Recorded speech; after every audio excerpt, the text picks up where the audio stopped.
আসসালামু আলাইকুম। এটিএন বাংলা সংবাদে সবাইকে স্বাগত জানাচ্ছি আমি আফরোজা রূপা। লাখো মানুষের ঈদ যাত্রায় মহাসড়কে যানবাহনে প্রচণ্ড চাপ শুরু হয়েছে। জ্যাম না থাকলেও ধীর গতিতে চলছে সব যানবাহন।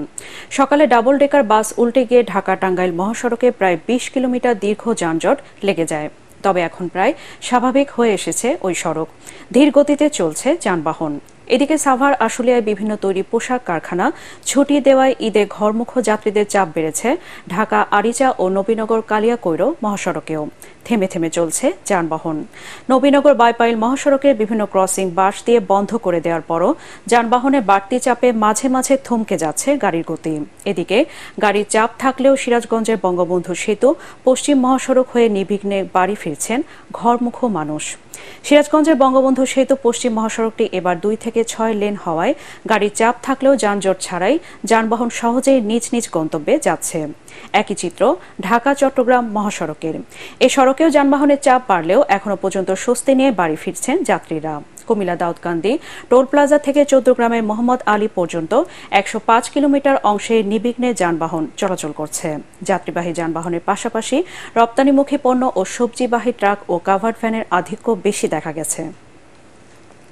সাভারের আশুলিয়ায় ভাড়া নিয়ে বাকবিতণ্ডার জেরে যাত্রীদের পিটুনিতে ইতিহাস পরিবহনের বাসের চালক সোহেল রানা বাবু ও হেলপার হৃদয়ের মৃত্যু হয়েছে। গতরাতে গাজীপুরের শেখ ফজিলাতুন নেসা মুজিব হাসপাতালে চিকিৎসাধীন অবস্থায় তারা মারা যান। এর আগে সোমবার দুপুর ২:৩০টার দিকে নবীনগর চন্দ্রা মহাসড়কের ঢাকা রপ্তানি প্রক্রিয়াজাতকরণ এলাকায় এই মারধরের ঘটনা ঘটে। বাস চালক সোহেল মিরপুরের ফুরকান হোসেনের ছেলে, অপরদিকে হেলপার হৃদয় ময়মনসিংহ ফুলপুর এলাকার আবুল কাশিমের ছেলে। পুলিশ জানায় মিরপুর থেকে ছেড়ে আসা বাসটিতে বাড়তি ভাড়া নিয়ে যাত্রীদের সঙ্গে বাকবিতণ্ডা হয় যাত্রীদের। এক যাত্রী তাদের মারধরের হুমকি দেন। পরে বাসটি মোজরমিল এলাকায় পৌঁছালে কয়েক যুবক বাসে উঠে চালক ও হেলপারকে মারধর করে। তারা গুরুতর আহত হলে অন্যান্য যাত্রীরা তাদের স্থানীয় হাসপাতালে ভর্তি করে। সেখানে চিকিৎসাধীন অবস্থায় দুজনেরই মৃত্যু হয়। আন্তর্জাতিক গাজা উপত্যকার রাফাহতে হামলার তারিখ নির্ধারণ করা হয়েছে বলে জানিয়েছেন ইসরায়েলের প্রধানমন্ত্রী বেঞ্জামিন নেতানিয়াহু। সোমবার এক ভিডিও বার্তায় ইসরায়েলের প্রধানমন্ত্রী জানিয়েছেন জয়ের জন্য রাফা অভিযান প্রয়োজন। তবে নির্দিষ্ট তারিখটি প্রকাশ করেনি নেতানিয়াহু। ইসরায়েলের এক কর্মকর্তা জানিয়েছেন রাফার সাধারণ মানুষের জন্য তারা ৪০,০০০ তাঁবু কিনছেন, যেগুলোতে গাজাবাসী থাকার ব্যবস্থা করা হবে। যুক্তরাষ্ট্র এই হামলার বিরোধিতা করলেও তা মানতে নারাজ ইসরায়েল। বর্বর হামলা থেকে বাঁচতে রাফাহতে প্রায় ১৪ লাখ ফিলিস্তিনি আশ্রয় নিয়েছেন। খেলার খবর।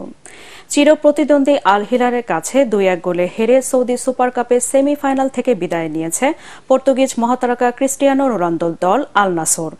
অবশ্য সুপার কাপের সেমিফাইনালে দাপটের সঙ্গে জয় পেয়েছে আল হিলাল। গোলশূন্য প্রথমার্ধের পর খেলার ৬১ মিনিটে আল হিলালকে এগিয়ে দেন সালেম আল দাওসারি। দারুণ আক্রমণে আল নাসরকে ব্যতিব্যস্ত রাখা আল হিলাল ব্যবধান দ্বিগুণ করে খেলার ৭২ মিনিটে ম্যালকমের কল্যাণে ২ গোলে পিছিয়ে থেকে ম্যাচে ফেরার মরিয়া চেষ্টা করে আল নাসর।